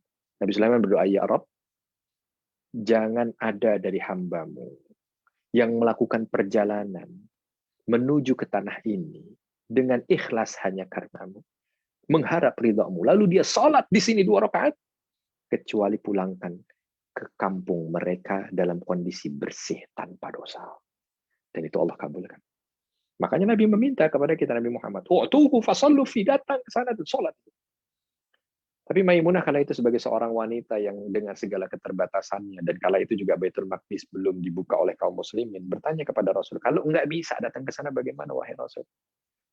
Maka Nabi mengatakan, jangan haramkan dirimu untuk menitipkan minyak agar dibawa ke Masjidil Aqsa, sehingga dengan minyak itu lampu Masjidil Aqsa masih bisa bercahaya. Dengan minyak itulah masih menyala, apinya masih menyala, menyinari Masjidil Aqsa. Karena apa? Dengan itulah keberkahan hidup akan mengalir padaku. Maka kalimat haulahu dalam surah Al-Isra ini juga dimaknai dengan 2. Kalimat sekitarnya itu dimaknai dengan 2. Sekitarnya secara lokasi fisik, berarti sekitar Masjidil Aqsa itu akan diberkahi secara fisik. Ya. Mungkin kalau sekarang negerinya, yang lain, Palestina, Jordan. Tapi makna sekitar di sini juga yang lain adalah makna kedekatan hati. Mereka-mereka yang hatinya dekat dengan Masjidil Aqsa, peduli dengan Masjidil Aqsa, maka Allah akan salurkan keberkahan dalam kehidupan mereka. Nah, ini pesan Isra dan Mi'raj. Ya, karena nama suratnya aja udah Isra. Isra itu perjalanan ke Masjidil Aqsa. Artinya setiap lewat momen ini, bahkan bukan hanya setiap lewat momen ini setahun sekali, karena mungkin di antara kita membaca ayat ini dalam menghatamkan Al-Quran. Ya, kalau yang hatamnya setahun 12 kali, maka akan 12 kali lewat surat ini. Ya, kalau hatamnya itu 6 kali, maka akan 6 kali lewat ayat ini. Ya, secara tidak langsung kita diarahkan untuk mengaitkan hati kita dengan tanah penuh berkah. Apalagi dia adalah tanah Isra Nabi kita, tanah awal Mi'raj Nabi kita, kiblat pertama kita, dan masjid kedua yang dibangun setelah Masjidil Haram. Di situ Nabi menyelesaikan setengah malamnya untuk berada di Masjidil Aqsa, mendapatkan segala kebaikan. Selesai dari sholat bersama dengan para nabi yang ada di komplek Masjidil Aqsa yang Allah turunkan semuanya ke sana. Nabi didatangi oleh Jibril kembali, ditawari 3 cawan, 3 gelas gitu. Gelas itu isinya susu, khamr, dan air putih. Nabi disuruh milih. Di saat milih itu Nabi bingung, mana yang harus dipilih? Kok bingung ya? Ada orang bilang, kan khamr udah jelas haram. Di tahun itu Bapak Ibu, ini tahun ke-10 dari kenabian ya. Tahun ke-10 dari kenabian, khamr itu belum haram. Karena pengharaman khamr, minuman keras, itu pada tahun kedua Hijriah. 5 tahun lagi baru diharamkan itu khamr. Khamr tidak serta-merta dari Islam turun untuk khamr haram. Enggak Bapak Ibu. Nanti 2 tahun di Madinah baru haram khamr itu datang. Maka begitu pengharaman khamr ini, jalan-jalan di Madinah itu banjir dengan arak gitu kan. Nah, di saat Isra dan Mi'raj belum haram. Maka ditawari minuman ini bukan minuman yang haram buat Nabi. Enggak. Susu kok Nabi ditawarin khamr, orang kan bilang gitu ya. Enggak. Susu, khamr, air putih. Begitu bingung di saat suruh milih mana yang harus diminum. Ada suara yang hanya didengar oleh Nabi Shallallahu Alaihi Wasallam. Suara itu tentu dari Allah Subhanahu Wa Taala gitu. Memberikan panduan. Kalau kau pilih khamr, maka kau akan terlena dan umatmu akan terlena. Ya. Terlena itu terlena buruk gitu. Kalau kau pilih air putih, maka kau akan tenggelam dan umatmu akan tenggelam. Tapi kalau kau pilih susu, maka kau akan mendapatkan hidayah dan umatmu akan mendapatkan hidayah. Itu tidak didengar kecuali Nabi Muhammad. Ya. Maka serta-merta Nabi pilih susu. Begitu pilih susu, Jibril langsung mengatakan, laqad hudit wa qad asabtal fitrah ya Muhammad. Sungguh kau telah dapat hidayah wahai Muhammad dan engkau sudah sesuai dengan fitrah. Nah, tuh. Ini kok ada orang menghalalkan miras tuh bagaimana? Walau investasinya itu udah akan mencederai fitrah manusia. Rusak aja adanya. Ya, rusak, akan menenggelamkan, melenakan, menghancurkan. Itu miras. Nah, kita nggak bahas itunya deh. Tapi intinya pilih itu, langsung Nabi diajak langsung naik ke langit. Bersama dengan malaikat Jibril. Beberapa riwayat menyampaikan Buraq ditinggal. Karena berangkat menuju ke langit hanya dengan Jibril alaihissalam. Nah, ini juga menjadi isyarat ya, bahwa langit itu bisa dicapai itu dari tanah Masjidil Aqsa. Ini isyarat gitu. Karena kalau bisa dari Ka'bah, kenapa nggak langsung dari Ka'bah gitu kan? Tapi ini isyarat. Karena nanti kita akan lihat perjalanan berikutnya, Nabi Muhammad akan dibawa ya menuju ke langit pertama. Di langit pertama dibuka gerbang langit pertama. Ya, berarti kan ada pintunya. Berarti seolah ada, kalau jalur lurus itu pintunya itu tanah terdekat yang ada di muka bumi ini ya Masjidil Aqsa dengan pintu langit. Maka Nabi diperjalankan dari sana. Ya. Dan Nabi Isa alaihissalam kan ada 3 nabi yang diangkat ke langit kan. Nabi Idris, Nabi Isa, Nabi Muhammad. 3 nabi ini semua diangkat ke langit dari tanah Masjidil Aqsa. Dari tanah Masjidil Aqsa, bukan tanah yang lain. Diangkat ke langitnya dari tanah Masjidil Aqsa. Diangkat ke langit. Nabi Isa diangkat ke langit di saat beliau ingin disalib oleh orang-orang Yahudi kala itu dan para penjahat Romawi kan. Ingin disalibnya di mana? Di tanah Baitul Maqdis itu. Maka beliau diminta untuk datang ke Masjidil Aqsa, lalu diangkat oleh Allah ke langit dan beliau ada orang yang diserupakan pada beliau. Oh, di tanah Masjidil Aqsa, diangkat ke langit. Nabi Muhammad diangkat ke langit dari Masjidil Aqsa. Ini dua jalur Nabi yang dekat dengan kita dan dalilnya sahih. Yang pertama Nabi Idris, walau jaraknya begitu jauh dari kita karena Nabi Idris ini adalah cicit gitu ya dari Nabi Adam alaihissalam, jauh sekali dengan kita. Ya, mungkin kurang lebih sekitar jaraknya 6.000 tahun gitu ya. Tetapi dalil banyak menyampaikan bahwa Nabi Idris ya bersama dengan Jibril alaihissalam menuju ke langit keempat itu juga dari tanah Masjidil Aqsa. Jadi tanah ini gerbang langit. Berangkat di langit pertama, nih kita singkatkan udah jam 7 ternyata. Di langit pertama, seluruh penduduk langit yang ada di langit pertama itu menyampaikan salam dan selawatnya kepada Nabi Shallallahu Alaihi Wasallam, dan di langit pertama itu Nabi bertemu dengan Nabi Adam. Berjumpa dengan Nabi Adam, terjadi komunikasi dengan Nabi Adam. Naik ke langit kedua, berjumpa dengan Nabi Isa dan Nabi Yahya. Komunikasi dengan Nabi Isa dan Nabi Yahya. Naik lagi ke langit ketiga, bertemu dengan Nabi Yusuf alaihissalam. Komunikasi. Bertemu dengan, naik lagi ke langit keempat, bertemu dengan Nabi Idris alaihissalam. Komunikasi. Naik lagi ke langit 5 bertemu dengan Nabi Harun alaihi salam, terjadi komunikasi. Naik ke langit ke-6 bertemu dengan Nabi Musa alaihi salam, terjadi komunikasi. Naik ke langit ke-7 bertemu dengan Nabi Ibrahim alaihi salam, terjadi komunikasi. Bapak Ibu, ini karena waktu yang tidak memungkinkan saya tidak sampaikan ini. Komunikasi apa yang terjadi di antara Nabi itu. Karena begini, ini ada isyarat yang luar biasa dahsyat dari langitnya. Yang sangat penting bagi kita menurut saya gitu. Karena Nabi dan Rasul itu jumlahnya ada sekitar kurang lebih 120 ribuan Nabi. 120 ribu Nabi. Kalau Nabi dan Rasulnya itu ada 315 Nabi dan Rasul. Yang diceritakan oleh Allah dalam Al-Quran, 25 Nabi dan Rasul.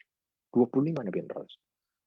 Dari itu dipilih lagi untuk berjumpa dengan Nabi Muhammad di langit-langit ini secara khusus. Ya, jadi kalau bahasanya begini, untuk melogikakan gampang. Di Masjidil Aqsa kan udah ketemu semuanya. Ya, supaya isyaratnya dapat gitu Bapak Ibu ya. Sudah ketemu kan semuanya, 120 ribuan Nabi itu udah ketemu semuanya. Dan ketemu nggak mungkin cuma senyum aja, nggak mungkin. Pasti ada sesuatu yang dibicarakan. Seperti orang kalau datang muktamar lah gitu. Apalagi ini dikhususkan oleh Allah untuk datang. Pasti semuanya memberikan support apalah. Lalu naik, kok masih bertemu dengan orang yang harusnya sudah bertemu juga di tanah Baitul Maqdis, kan, di tanah Masjidil Aqsa. Kalau tidak ada yang spesifik, tidak mungkin. Ada yang penting. Selesai muktamar, ketemu di ruangan pertama dengan fulan. Padahal tadi juga ketemu di ruangan umum, tapi ini khusus di satu ruangan. Ketemu lagi khusus di satu ruangan, ketemu lagi khusus di satu ruangan. Pasti ada pembicaraan penting yang ada. Memang pembicaraan itu tidak terkodifikasi dengan detail, tetapi isyaratnya bagi orang-orang ulul azm, ulul ilm, ya, itu mampu untuk bisa diambil. Ulul albab mampu untuk bisa diambil. Nah, itu isyarat itu. Ya, nantilah kita dalam satu kesempatan bahas itu. Karena 7 poin ini adalah 7 poin penting bagi hidup manusia. Inilah yang dijadikan landasan dasar modal bagi Nabi untuk menjalani dakwah berikutnya. Sehingga mendapatkan kesuksesan. Kalau kita lihat bagaimana Nabi dakwah di Mekah, nggak bisa mampu mendapatkan kesuksesan yang maksimal, pengikutnya hanya puluhan, tapi selesai dari Isra Mi'raj itu pengikutnya ratusan ribu. Ketika sebelum Isra Mi'raj hanya sekedar untuk menaungi Mekah saja susah, selesai dari Isra Mi'raj, dari timur sampai barat ujung dunia ini bisa ternaungi. 7 lapis langit ini memberikan isyarat. Ya, nanti dalam kesempatan berikutnya Pak Marjana sudah memberikan waktu, nampaknya sudah habis. Ya. Dari langit ke-7 ketika terakhir bertemu dengan Nabi Ibrahim, kemana? Berangkat naik lagi, diperlihatkan surga neraka. Ya, mau surga dulu atau neraka dulu? Ketika diperlihatkan surga, begitu masuk surga tercium bau yang begitu wangi. Bau yang begitu wangi. Lalu Nabi bertanya pada Jibril, ini sebahagian saja yang tidak semua cerita ketika ada di surga diceritakan karena waktu lagi ya, sekali lagi karena waktu. Mencium bau wangi itu Nabi sampai terkesima dan takjub, wangi apa ini wahai Jibril, luar biasa. Jibril mengatakan tuh wanginya Masyitah. Masyitah adalah tukang sisir, anaknya Firaun. Ketika sisirnya jatuh, ingin ngambil lagi, nyebut Bismillah gitu kan. Ditanya oleh anaknya Firaun, apa yang kamu sebut dengan nama Allah? Siapa Allah? Allah adalah Tuhan kita. Oh, Tuhan kita maksud kamu bapak saya, kan? Karena bapaknya ngaku Tuhan. Masyitah menjelaskan, bukan. Tuhan kita Allah itu adalah yang menciptakan saya, menciptakan kamu, bahkan menciptakan bapak. Dialah satu-satunya zat yang patut untuk disembah. Marahnya anak Firaun, dia sampaikan pada Firaun. Firaun juga jadi marah. Masyitah diambil, digoreng. Sehingga ketika digoreng itu membuat, namanya daging kegoreng ya, baunya bagaimana? Ya, ada orang yang muntah ketika mencium bau manusia digoreng itu tadi. Maka bau busuk yang pernah terjadi di atas muka bumi itu Allah ganti dengan bau wangi di surga. Dan tentu yang menghiasi bau wangi di surga bukan hanya sekedar Masyitah. Semua orang yang menjalani cobaan berat dalam kehidupan dunia dengan siksaan yang dihadapinya, dengan pengorbanan yang dia berikan, baik itu harta, jiwa, nyawa, waktu, dan segala macam itu akan menjadi sumber wanginya surga. Maka ayo berkontribusi untuk wanginya surga dengan pengorbanan yang kita berikan di jalan Allah. Ya, karena dia akan menjadi salah satu sumber wanginya surga. Masya Allah. Jadi ada orang di muka bumi ini yang akan menjadi sumber wanginya surga. Mereka yang memberikan pengorbanannya bagi jalan dakwah.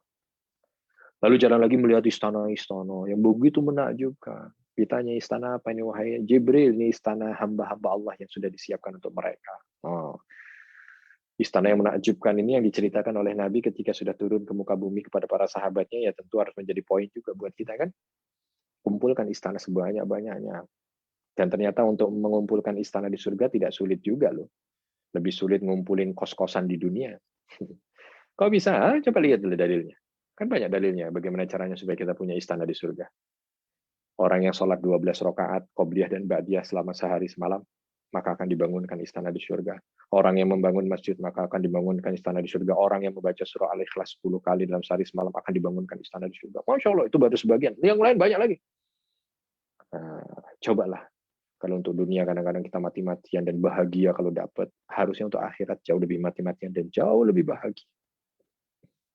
Harusnya lebih bahagia kita bisa baca surah Al-Ikhlas 10 kali sehari semalam. Lebih bahagia bisa sholat qobliyah ba'diyah 12 rakaat sehari semalam. Dibanding hanya sekedar kita punya, wah selesai bangun rumah 2. Wah bahagia memang selesai bangun rumah 2. Gitu. Tapi ini kan cuma buat dunia. Yang itu buat akhirat. Istana lagi. Harusnya bahagianya jauh lebih berat. Lalu di surga juga Nabi mendengar terompahnya Bilal. Lalu banyak sekali perjalanan pesan dari surga yang harus kita ambil. Lalu diperjalankan ke neraka. Di neraka dilihatkan perkara-perkara mengerikan. Nabi melihat ada orang yang di hadapannya ada daging segar dan daging busuk. Lalu dia datang ke yang daging busuk, dimakan daging busuk itu. Nabi bertanya pada Jibril, apa itu gerangan wahai Jibril? Jibril menjelaskan itu adalah orang-orang yang di dunianya sudah punya sesuatu yang halal, istrinya, suaminya, tapi dia datang dengan zina kepada yang haram. Maka siksaan yang akan dia dapatkan seperti itu. Ada orang yang berenang di sungai atau di danau nanah dan darah. Dia kehausan, lalu diminumkan nanah dan darah itu. Dia muntahkan lagi, dia minumkan lagi. Ditanya oleh Nabi, apa itu Jibril? Itu ada orang yang hidup di dunia dengan riba. Lalu ada orang yang dari perutnya ini tiba-tiba keluar hewan mengerikan. Masuk lagi, keluar lagi. Ditanya oleh Nabi kepada Jibril, apa itu gerangan wahai Jibril? Itu adalah orang-orang yang tidak mampu menjaga amanah. Ada lagi yang lain, wah, motong-motong lidahnya, potong lagi. Mereka yang selalu hibah dan namimah. Masya Allah, na'udzubillah min dzalik, na'udzubillah. Itu ditunjukkan sebagai pesan buat kita, agar kita waspada dengan neraka. Ya, jangan seolah kita ini manusia yang tidak akan mati, sehingga melakukan apapun seenak kita. Hati-hati dengan neraka. Baru setelah itu di ujung, di Sidratul Muntaha. Di Sidratul Muntaha ada gerbang. Yang kala itu Jibril langsung menunjukkan bentuk aslinya. Nabi mengatakan begitu. Jibril menunjukkan bentuk aslinya itu hanya 2 kali ya selama Nabi hidup ya. Selama di dunia 2 kali. Pertama ketika wahyu pertama hadir membawa surah Al-Alaq dari ayat 1 sampai 5 itu. Dan itu Nabi menjelaskan bagaimana bentuknya Jibril. Ujung sayapnya saja. Ujung, bukan satu sayapnya ya Pak.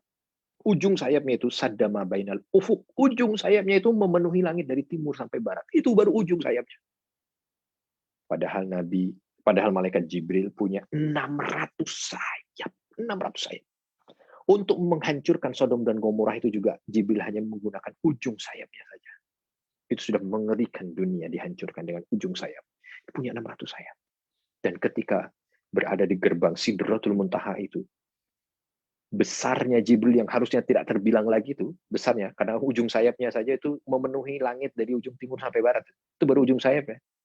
Satu ujung sayapnya tentunya. Ini punya 600. Tapi begitu berdiri di gerbang Sidratul Muntaha, Nabi mengatakan, seolah antara Jibril dan gerbang Sidratul Muntaha itu seperti pasir 1 butir dengan luasnya padang pasir.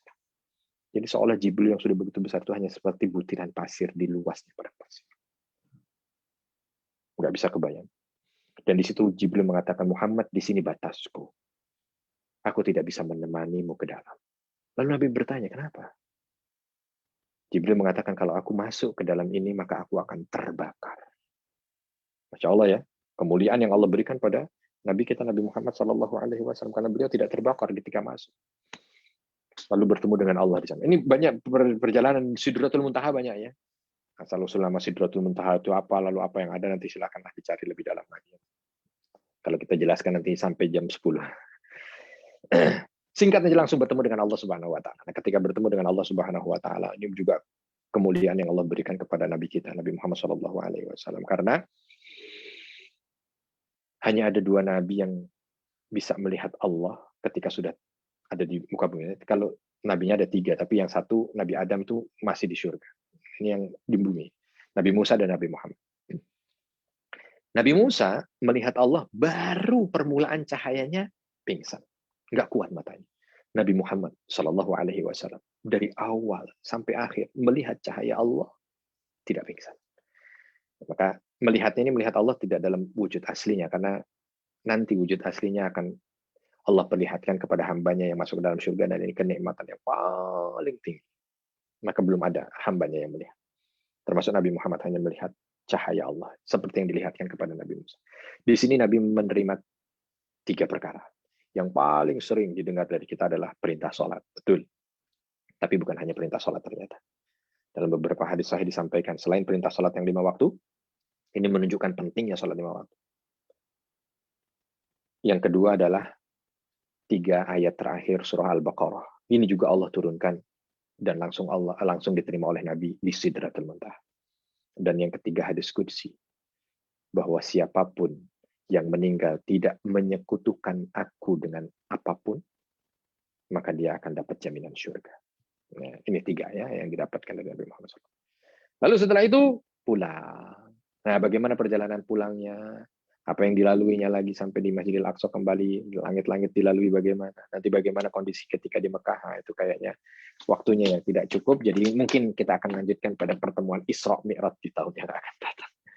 Saya kira cukup sekian mungkin ya. Bapak nanti silahkan kita perkaya dengan tanya jawab mungkin. Tafadhal. Wallahu a'lam. Jazakumullah khair. Jazakallah khairan Pak Ustaz. Afwan. Runtut sekali, panjang sekali, dan Iya, banyak Masya sekali Allah. ibrah pelajaran yang kita terima begini, mulai dari bagaimana Rasulullah dikondisikan dalam kondisi yang di titik nadir dalam dakwahnya, dan itu tidak memutus semangatnya, dan ini adalah ibrah besar juga buat kita untuk tidak patah semangat apapun kondisinya, masih belum apa-apa dibandingkan yang dialami oleh Rasulullah. Wabil khusus kondisi umat Islam hari-hari ini di Indonesia, semoga ini menjadi ibrah juga buat kita untuk tetap semangat.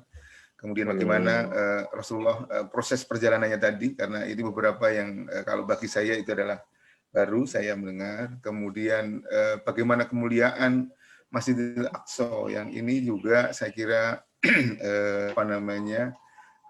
kita sering terlewatkan ya, khususnya buat saya, mungkin kalau jemaah lainnya, tapi setidaknya ini juga terlewatkan bagaimana kemuliaan Masjidil Aqsa yang selama ini tidak masuk di dalam target untuk kita sholat di sana.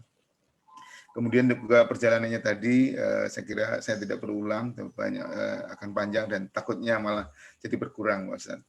Ya, sekali lagi terima kasih buat Jamaah Solusi, Jamaah Al-Mizan, dan juga teman-teman dari Mega Syariah, dari Bank Mega, dan juga dari saudara-saudara saya, dan juga Bapak Ibu sekalian yang hadir semuanya. Pak Ustadz, tadi kalau Masjidil Aqsa yang sekarang jadi diperebutkan, dan mungkin sekarang dalam tanda petik dikuasai oleh Yahudi gitu ya. Di dalam propaganda yang sering kita dengar itu kan seolah-olah di sana itu tidak aman. Itu yang membuat kita menjadi tidak tertarik atau cenderung tidak ke sana karena takut keamanannya, takut apa-apa segala macam. Padahal faktanya kalau kita ke sana aman-aman saja.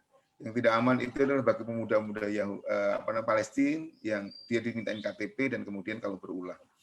Mungkin bisa disampaikan kondisi terkini di sana, Pak Ustadz, sehingga membuat kita merasa safe, merasa bersemangat juga untuk ke sana, karena sejujurnya, realitasnya tidak seperti yang diberitakan di propaganda itu. Baik. Ya, baik. Sebelum saya jawab, ini saya minum dulu. Dan ini minumnya bukan sembarang minum ya. Ini bukan iklan, ini bottled water. Nah, ini Babawater, Bapak Ibu. Ini ada Babawater karena bicaranya tentang Aqsa ya. Ini Babawater ini usaha dari jamaah-jamaah yang sudah pernah datang ke Aqsa. 50% dari keuntungannya kita berikan untuk Baitul Maqdis, untuk Masjidil Aqsa. Dengan tujuan tadi ya, supaya kita bisa mendapatkan keberkahannya ya. Kalau Bapak Ibu ya ada yang berkeinginan, nah silakan. Nanti bisa kunjungi babawater.id di IG-nya, ya, babawater.id, atau nanti hubungi saya untuk bisa mendapatkan informasi pemesanan. Saya minum dulu biar dapat berkahnya. Bismillahirrahmanirrahim. Amin. Baik, bicara Aqsa harus ada Babawater. Bagaimana kondisi terkini? Saya tertarik dengan apa yang disampaikan oleh Pak Marjana ya, karena banyak dari kita itu ketika diminta untuk melakukan perjalanan ke sana mungkin yang terbetik itu ngeri, tembak-tembakan, perang segala macam. Ya memang kondisinya kondisi terjajah. Kalau saya diminta untuk mengatakan sejujurnya, ya itulah dia adanya. Kalau dinyatakan nyaman ya secara duniawi tentu tidak. Aman juga secara duniawi, namanya daerah itu zona merah ya, tentu tidak seaman Indonesia, tidak seaman Mekah Madinah pastinya. Tetapi demi Allah, ya, beberapa kali saya datang ke sana tidak ada tanah yang menjanjikan kedamaian yang luar biasa kecuali Baitul Maqdis, kecuali Masjidil Aqsa. Ya, kalau tanah itu tidak dalam kondisi terjajah, memberikan rasa nyaman dan aman, itu biasa. Tapi kalau dalam kondisi yang terjajah, tapi kita bisa merasakan aman dan nyaman, itu aneh. Dan keanehan itu yang akan dirasakan ketika kita datang ke Masjidil Aqsa. Kita tenang di rumah kita yang sudah dijaga security, itu biasa. Tapi kita merasa tenang di tengah penyamun, wah itu pasti ada sesuatu. Ya kan? Ini perampok ada di seputaran kita, tapi kita masih bisa senyum dan damai. Itu pasti ada sesuatu. Dan itulah dia realita Masjidil Aqsa. Gambarannya begitu. Ya, gambarannya begitu. Ini yang harus membuat kita takjub dan heran. Ya kalau tenang di rumah sendiri yang penuh dengan security, CCTV di mana-mana, itu biasa. Tapi kok tiba-tiba hati kita merasakan tenang di tengah perampok, di tengah penyamun, penjahat. Ya, aduh itu sesuatu yang aneh menurut saya, dan itu kita rasakan di Masjidil Aqsa. Jadi kalau ditanya nyamannya bagaimana, tentu tidak nyaman karena daerahnya jajahan. Amannya bagaimana juga sama. Tetapi tidak ada rasa yang tidak kita dapatkan di luar tempat itu. Maka untuk bisa merasakannya, datang ke sana. Gitu. Coba bayangkan, rasanya itu nyamannya itu bukan nyaman duniawi ya. Nyamannya itu nyaman limpahan berkah dari Allah yang Allah langsung hadirkan di hati. Ya. Ketenangan yang luar biasa tidak diberikan kepada siapapun. Bagaimana? Karena ini kita bisa tenang di tengah penjahat. Bagaimana kita bisa tenang di tengah perampok, penyamun? Maka ini rasa yang mahal sekali rasanya. Ya, dan itu bisa dirasakan di sana.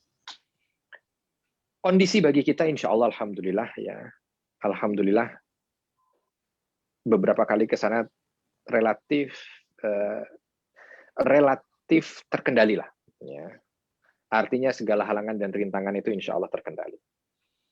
Jadi saya berharap kepada Bapak dan Ibu yang masih diberikan kemampuan, waktu dan harta, berangkatlah ke sana.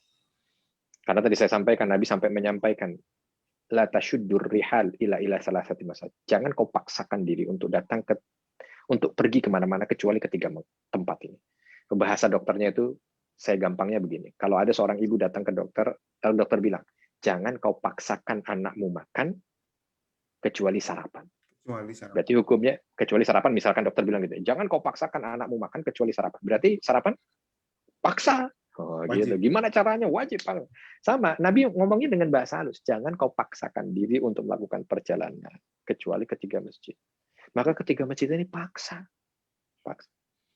Hati-hati loh kalau ada yang sudah datang menjelajah Eropa Barat, Eropa Timur, Jepang, Korea, Australia, bahkan Amerika. Kok belum datang ke tanah ini? Saya takut nanti dikubur jadi pertanyaan. Ya, saya takut dikubur jadi pertanyaan. Kadang-kadang kita kita itu mengejar sesuatu yang tidak menjadi pertanyaan kubur, itu kita kejar. Tapi yang menjadi pertanyaan kubur itu kita abaikan. Itu yang kadang-kadang gimana, Mas? Mati-matian kita bangun rumah contoh. Mati-mati. Padahal nggak ada pertanyaan di kubur. Kenapa kamu sampai mati masih ngontrak terus? Nggak ada pertanyaan itu, nggak ada. Tapi orang merasa malu kalau hidupnya ngontrak terus. Kenapa kamu sampai mati masih naik motor terus nggak pernah? Malu, akhirnya berusaha beli kendaraan. Padahal nggak ada pertanyaan. Tapi kenapa kamu sampai mati belum ke tanah Masjidil Aqsa. Oh, itu kita enggak gitu. Nah, ini yang perlu perhatian buat kita bersama. Jadi kondisi terakhir, walaupun saat ini masih tertutup ya, karena kondisi pandemi global ini, tapi sih beritanya dalam kondisi, berita baiknya insya Allah dalam waktu dekat itu insya Allah dibuka. Jadi ini mumpung masih Allah berikan kesempatan kepada kita, mari kita isrokan diri kita. Seperti Allah mengisrokan Nabi Muhammad SAW. Nikmati segala sajian berkah yang ada di tanah itu. Tidak ada jamaah yang saya bawa Bapak Ibu di tengah kondisi yang terjajah itu, kecuali ketika ingin pulang, semua merasa sedih luar biasa. Ya kalau sedih pulang dari Mekah itu kan agak normal lah, biasa, karena tempatnya nyaman, aman, hotelnya enak, ampun, masjidnya juga rasanya. Tapi ini sedih ketika meninggalkan tanah yang penuh dengan penjahat, itu kan sesuatu yang, aduh gimana ya, kayaknya nggak bisa dirasakan kecuali kita datang ke sana, dan ini kenikmatannya lain. Maka rasakan, nikmati, dan pulang dari sana nikmati sensasi berkah. Wah gitu. Saya nggak apa-apa promo buat Aqsa karena Allah mempromosikan Aqsa di surah Al-Isra. Coba bayangkan, Allah mempromosikannya. Kalimatnya subhanalladzi asra bi'amdihi. Melakukan perjalanan, ini kan promo supaya orang pada berjalan. Begitu Pak Marjana. Ya, Pak Marjana sudah pernah belum Pak Marjana? Alhamdulillah sudah, Ustaz. Masya Allah, alhamdulillah. Harus menjadi duta Aqsa. Ajak yang lain untuk bisa berangkat ke sana. Ya. Tapi belum sama saya Pak Marjana. Ya. Salah Jadi satu kesulitannya adalah mungkin karena kita belum ada diplomatik ke sana, karena itu dikuasai Israel, Ustaz ya. Jadi harus kalau enggak Yordan atau Mesir ya, Ustaz ya. Mesir ya. Tapi Pak Marjana belum sama saya, jadi belum lengkap. Ya, nanti harus berangkat sama saya. Insya Allah. Masih udah pengen kemarin salah satu yang kita ingin pergi juga kembali. Iya, Insya Allah. Waktu itu saya berangkat ke sana pas ini Pak Ustadz, pas Idul Adha, sehingga Idul Adha ya. Setelah sholat Id langsung sepi itu masjid dan toko pada tutup. Iya. Nanti berangkat lagi saat Isra Mi'raj, 27 Rajab. 27 Rajab nanti. Jadi kalau 27 Rajab 1400 tahun yang lalu Nabi menginjakkan kakinya di tanah itu, 27 Rajab tahun depan insya Allah kita menginjakkan kaki kita di tanah penuh berkah itu insya Allah. Ya, ini ada pertanyaan terkait dengan pergi ke Aqsa, Ustaz, dari teman-teman di FB. Kita tidak bisa setiap saat pergi ke sana, harus jadwal tertentu karena umroh tidak bisa langsung. Kemudian yang kedua, hukumnya tadi, Pak Ustaz, tadi mungkin sempat miss di hukumnya pergi ke sana, padahal udah jelas. Iya, jadi kalau ada pertanyaan tidak bisa setiap saat berangkat ke Aqsa, insya Allah sih jika nanti kondisi sudah normal, tidak ada pandemi, bisa setiap saat, bisa, insya Allah. Yaitu nikmat yang perlu kita syukuri ya. Orang Indonesia kan pokoknya adanya syukur terus, walaupun kondisinya terjajah, sebenarnya itu bukan harus syukur, harus diperjuangkan untuk merdeka, tapi minimal kita masih bisa itu alhamdulillah dengan izin Allah, berarti kita masih bisa mendapatkan berkah tanah tempat itu gitu. Nah, hukumnya kalau dilihat dari beberapa dalil ya minimal, kalaupun tidak mengatakan wajib gitu ya, udah ini sunnah muakkadah gitu. Ya. Karena kalimatnya itu jelas sekali ya, la tasyuddur rihal itu udah cukup bagi kita ya. Jangan kau paksakan diri untuk pergi kecuali ketiga tempat. Nah, berarti ketiga tempat ini kalau bisa ya menjadi paksaan atau menjadi minimal bahasanya adalah prioritas gitu ya. Menjadi prioritas dalam hidup. Ya lihatlah prioritas dalam hidup ini, kadang-kadang ada prioritas yang tadi saya sampaikan tidak ditanyakan di kubur jadi prioritas. Sekarang rubah. Yang ditanyakan di kubur itu jadikan dia prioritas. Ya, jadikan dia prioritas. Itu kurang lebih berarti ya jawabannya ya Pak Marjana. Baik, Ustaz, ini ada pertanyaan dari teman-teman di Zoom. Yang pertama dari Pak Mizam. Assalamualaikum, semoga kesehatan panjang umur dan keberkahan untuk Pak Ustadz dan kita semua. Amin. Pak Mizam bertanya bahwa Nabi diperjalankan dari Masjidil Haram. Sedangkan dalam hadis ada yang menjelaskan saat berangkat kaki Nabi menyinggol kendi air. Apakah Nabi saat itu berada di rumah atau di Masjidil Aqsa? Mungkin tadi miss. Ya. Berangkat kemana ya? Berangkat ke langit atau berangkat ke Masjidil Aqsa? Ke Masjidil Aqsa rumahnya. Dari Masjidil Haram ke Masjidil Aqsa. Iya. Ya, ya itu pertanyaannya apakah berangkat dari rumah atau dari Masjidil Haram, Pak Ustaz? Karena yang Kalau ada hadis dua kendi. Ya. Kalau berangkatnya tentu kan tadi kalau runutannya ketika diketok oleh Jibril berarti berangkatnya dari rumah. Tapi kalau naik buruknya berarti berangkatnya dari Masjidil Haram. Jadi dari mana nih?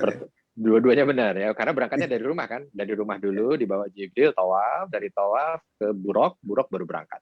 Jadi kalau mau dibilang dari rumah ya dari rumah, bukan dari kebun, bukan dari kantor, bukan dari medan perang, bukan dari padang pasir, bukan, tapi dari rumah. Malam itu dijemput oleh Jibril di rumah beliau, lalu diminta tawaf di belah dada, lalu naik buruk, dari buruk. Nah kalau pertanyaannya buruknya dari salah satu sujud di Masjidil Haram. Buruknya karena masuk rumah nggak cukup. Ya, baik Pak Ustadz, terima kasih. Pertanyaan selanjutnya dari Pak Mahyudin, agak panjang nih. Assalamualaikum, Ustadz tanya, Allah akan menjamin hambanya akan masuk surga bagi hambanya yang tidak menyekutukan sesuai dengan 3 pesan Allah ke Nabi Muhammad ketika bertemu Allah. Lalu bagaimana dengan dosa-dosa yang pernah kita lakukan? Apakah Allah menghapuskan dosa kita tersebut dari catatan buku kita? Kita melakukan taubat nasuha, dan apakah kita harus merasakan siksa neraka terlebih dahulu baru dimasukkan ke surga? Walaupun sudah taubat. Mohon pencerahannya, Ustaz. Baik. Secara singkat, ketika bicara tentang masalah dosa dan taubat, maka at-taubatu tajubu ma qablah. Dalilnya begitu yang disampaikan oleh Nabi Shallallahu Alaihi Wasallam, bahwa taubat itu menghapus segala dosa yang pernah dilakukan. Masya Allah, luar biasa ya. Bahkan Allah Subhanahu Wa Taala dalam sebuah hadis qudsi mengatakan itu dalam firman-Nya ya, hambaku yang datang kepadaku dengan 1 samudra dosa, maka aku akan datang dengan 7 samudra pengampunan. Ya, jadi nggak ada istilah dosa itu yang tidak diampuni dengan taubat. Begitu taubat selesai semuanya. Bahkan ketika taubat hamba itu taubatan nasuha yang begitu berkelas, tingkatannya tinggi gitu ya, dari keikhlasan hatinya, maka kalau dia pernah punya dosa 7 samudra, banyak sekali dosanya, tapi dia bertaubat kepada Allah. 7 samudra itu bukan hanya sekedar Allah ampuni dan Allah hilangkan, tidak, tapi Allah convert 7 samudra dosa itu berubah menjadi 7 pahala. Bayangkan ya. Jadi taubat itu anugerah yang luar biasa yang Allah berikan pada kita. Nah, kalau sudah tidak ada dosanya, apalagi kalau sudah dirubah jadi pahala dari taubatnya itu, makanya tidak ada siksa lagi. Tidak ada siksa lagi. Ya. Jadi jangan pernah kita putus asa dengan dosa yang pernah kita lakukan. Dosa gimana? Saya dulu udah pernah dosa begini. Taubatlah dengan taubatan nasuha, itu akan menghapus semuanya. Menghapus semuanya. Menghapus semuanya. Bahkan kalau Allah lihat keikhlasan taubat kita, maka dosa-dosa kita itu akan dirubah menjadi pahala yang akan mempercepat kita mendapatkan kenikmatan surga. Gitu. Tapi syaratnya nasuha, taubatannya nasuha. Kurang lebih singkatnya begitu, Bapak. Ya, terima kasih Pak Ustadz atas jawabannya. Tadi adalah pertanyaan terakhir Pak Ustadz, sehingga kita bisa segera akhiri, dan mungkin ada pesan sebelum ditutup, dan mohon ditutup dengan doa Pak Ustadz. Baik. Jadi Bismillah, Bapak dan Ibu sekalian, mari perjalanan Isra dan Mi'raj Nabi Muhammad SAW ini menjadi modal support kebaikan bagi kita dalam kehidupan dunia. Pelajari lebih dalam, karena tadi saya sampaikan bahwa mukjizat yang Allah berikan dalam Isra dan Mi'raj kepada Nabi Muhammad SAW ini adalah mukjizat yang sangat besar. Kalau boleh dikatakan hanya Nabi Muhammad SAW saja yang mendapatkan mukjizat ini. Dan tentu mukjizat itu adalah amunisi, bekal kebaikan dalam kehidupan. Kalau diberikan kepada Nabi Muhammad, pada hakikatnya akan diberikan kepada umatnya. Maka kita yang diminta untuk mempelajari lebih dalam tentang ini. Jadi jangan lewat momen Isra dan Mi'raj ya begitu saja tanpa kita mendapatkan hikmah yang luasnya seluas 7 samudra ini. Dan mudah-mudahan kita semua diberikan keberkahan dalam kehidupan melalui kepedulian kita terhadap Masjidil Aqsa, dan mudah-mudahan kita dimudahkan oleh Allah Subhanahu Wa Taala sebelum Mi'raj kita berjumpa dengan Allah, terlebih dahulu kita diisrakan menuju tanah penuh berkah. Amin. Kita tutup dengan doa, mudah-mudahan kita semua sehat walafiat, tidak ada kurang satu apapun juga, dan mudah-mudahan kajian kita pada pagi hari ini dinilai sebagai amal soleh yang patut kita banggakan di hadapan Allah Subhanahu Wa Taala. Sehingga amal soleh ini menjadi tameng dari segala macam keburukan, dari segala macam penyakit, ya, melindungi kita dari pandemi ini, dan menjadi sumber kebaikan bagi kita untuk bisa mendapatkan segala kebaikan dunia dan akhirat dari Allah Subhanahu Wa Taala. Amin. Bagi kita yang sakit, mudah-mudahan Allah sembuhkan. Amin. Bagi kita yang sedang memiliki hajat, mudah-mudahan Allah mudahkan. Dan bagi kita yang saat ini sedang mendapatkan amanah, mudah-mudahan Allah berikan kekuatan pada kita. Alhamdulillahirabbil alamin, hamdan syakirin, hamdan na'imin, hamdan yuafi ni'amahu wa yukafi'u mazidah. Rabbana lakal hamdu kama yanbaghi li jalali wajhikal karim wa 'azimi sultanik. Allahumma ighfir lil mu'minina wal mu'minat wal muslimina wal muslimat al ahya'i minhum wal amwat innaka samii'un qaribun mujibud da'wati ya qadiyal hajat. Rabbana zalamna anfusana wa illam taghfir lana wa tarhamna lanakunanna minal khasirin. Allahumma inna nas'aluka al-huda wat tuqa wal afafa wal ghina. Allahumma inna ala dzikrika wa syukrika wa husni ibadatik. Allahumma inna na'udzubika min jahdil bala wa darkis syaqa wa su'il qada wa syamatatil a'da. Allahumma inna na'udzubika minal judami wal barasi wal jununi wa sayyi'il asqam. Allahumma inna na'udzubika min waba'i wal bala fi COVID-19 hada ya rabbal alamin. Allahumma hawwin alaina fi safarina ila Masjidil Aqsa ya rabbal alamin. Allahumma inna nas'aluka husnal khatimah. Allahumma inna nas'aluka husnal khatimah. Allahumma inna nas'aluka husnal khatimah. Allahumma ansur ikhwanana al-mustada'afina fi Falastin. Allahumma ansur ikhwanana al-madlumina fi Falastin. Allahumma ahrir Masjidil Aqsa ya rabbal alamin. Rabbana fil lana wa li walidina warhamhum kama rabbawna shighara. Rabbana atina fid dunya hasanah wa fil akhirati hasanah wa qina adzabannar. Wassallallahu wasallam ala nabiyina Muhammad walhamdulillahi rabbil alamin. Subhanakallahumma wa bihamdika asyhadu an la ilaha illa anta astaghfiruka wa atubu ilaik. Assalamualaikum warahmatullahi wabarakatuh. Waalaikumsalam warahmatullahi wabarakatuh. Terima kasih Pak Ustadz Arifin. Ya. Terima kasih Pak Ustadz. Assalamualaikum. Pak Ustadz, Pak Marjana. Assalamualaikum warahmatullahi wabarakatuh. Terima kasih.